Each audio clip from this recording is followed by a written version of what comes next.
Hello, Brian Hogg here, and I'm going to show you quickly how to clean the beer lines with a keg.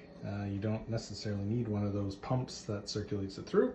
You can just do it with the keg you already have. So we've got some beer here fermenting. It's a Captain's Lager.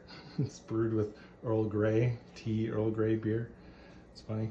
And we've got this keg, so I've cleaned it and taken the post out, like kind of given that a brush of the line, and it's filled with just a bit of this oxyclean. It's the one without perfume and chlorine and everything else, so it's kind of as the best thing you can use for a keg, and it's just filled with about a gallon or two of water, and not a ton of this, like just kind of a little bit of that. Shook it around really good, let it sit for kind of 15-20 minutes, let it do its thing.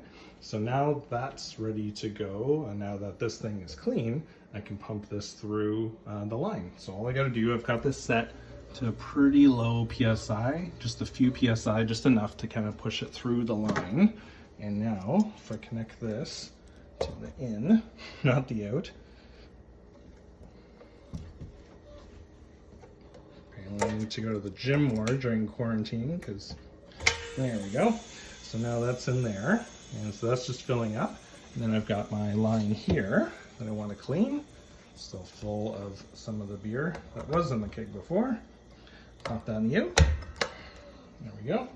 And now if I pull this, there you go. You can see you got the beer out.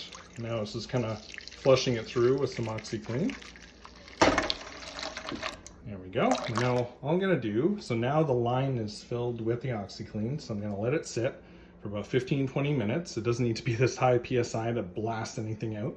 Let the oxyclean do its thing, and then after 15 minutes I'm going to just rinse this out really well, dump it out, rinse it with water a few times, make sure there's nothing left, and then fill it with some water, and then do the same thing. So I'm going to fill it with water, connect it to the gas, connect it here, and then rinse out the line with water.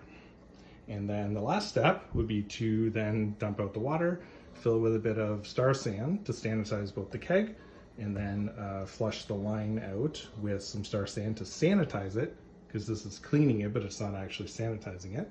And then lastly, just flush it with a bit of water, because you don't want that sanitizer to sit in there for a long time.